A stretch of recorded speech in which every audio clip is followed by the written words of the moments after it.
Hi guys, Katalina here. I am a licensed cycling instructor with the American League of Cyclists here in Hartford, Connecticut. And today I want to take a moment to talk to you about something near and dear to my heart, shifting gears.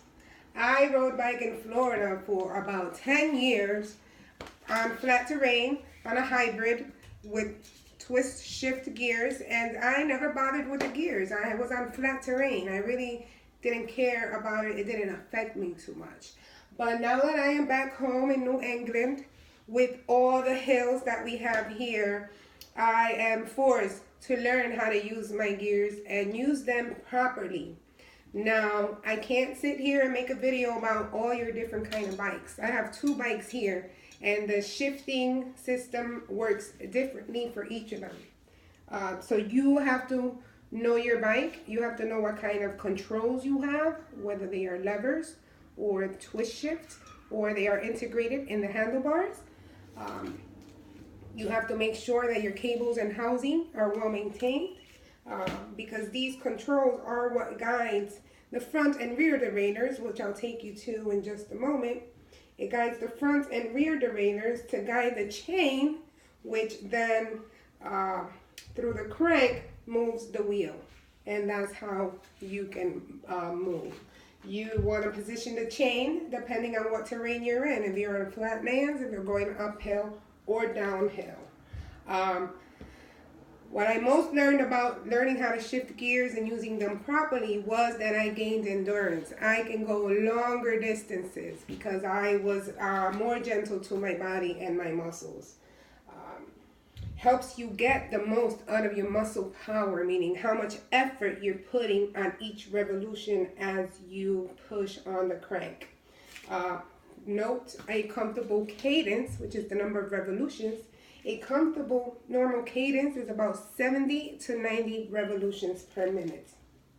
So you want to figure out what is your comfort level, how much cadence and how much force you want to put. And again, depending on your terrain, level, uphill, or downhill.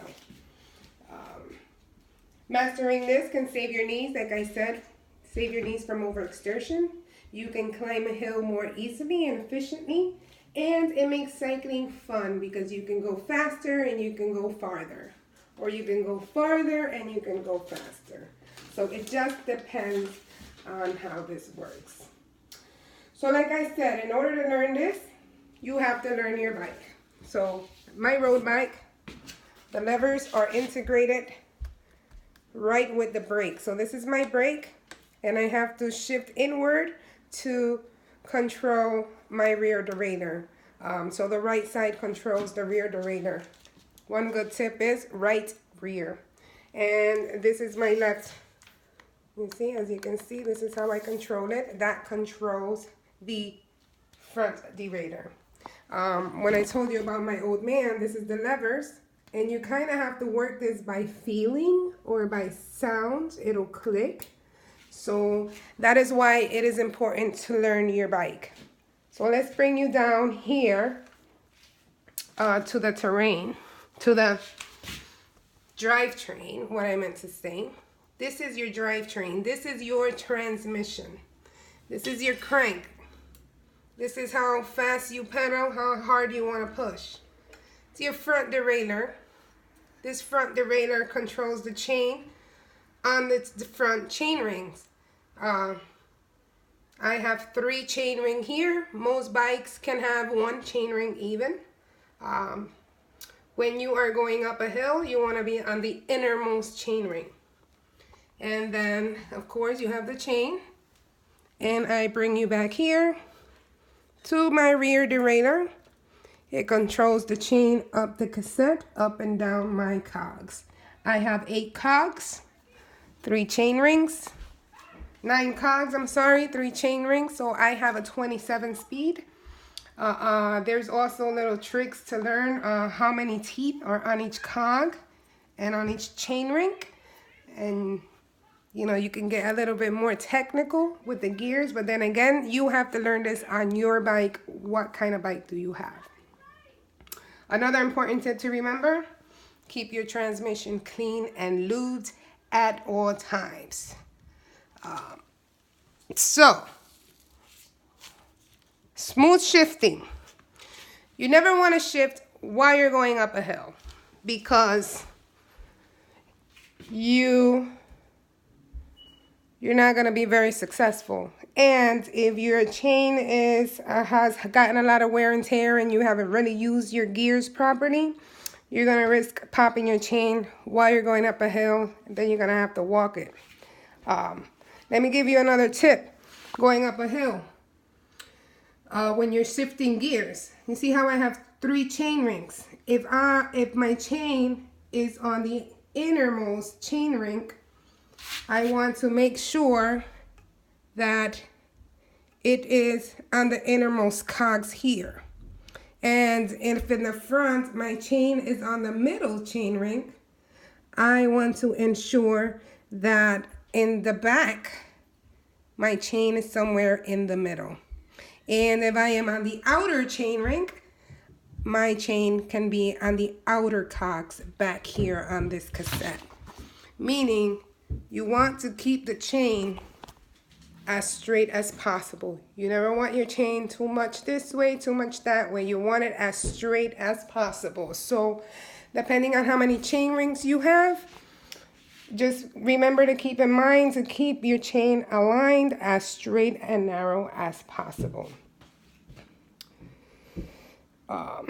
Another thing, don't shift while you're going uphill. You have to anticipate it.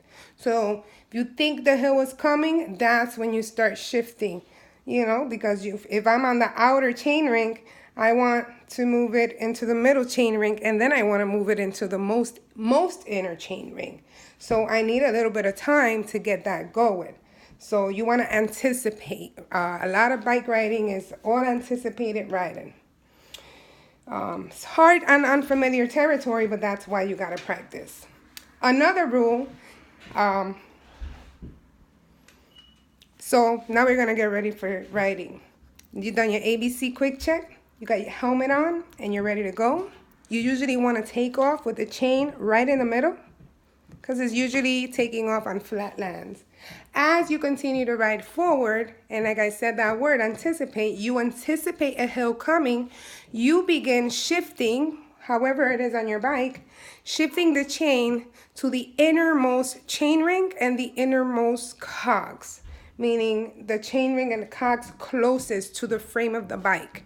This is going to make it easier for you to pedal up the hill, meaning you don't have to use that much muscle to turn the cranks, but you will be doing a lot of revolutions because it's going to be very light to pedal, but you will make it easier to push yourself up the hill. One good rule to remember, regarding the controls, which one is for the rear, which one is for the right hand control, rear derailleur. So with going up the hill, one way that I remembered, if I am going up a hill, I want to move the chain closest to the frame as possible. When I am not going up the hill, I am going to take the chain and move it away from the bike frame. So this is how I learned how to use my shifters. So I really practice, and when I anticipate the hill, I get a little anxiety attack, but now I learned my bike. I got to know who my bike was, and I got to know how the shifters work, and I learned how to coordinate the transmission properly to make the bike go up a hill and down a hill, and to challenge myself when I am going on flat terrain. So I hope you enjoyed my video. I hope that you can take a chance and get to know your bike, get to know your gears, and go and find some nice terrain and practice. I'll see you guys around with the next video. Thank you for watching.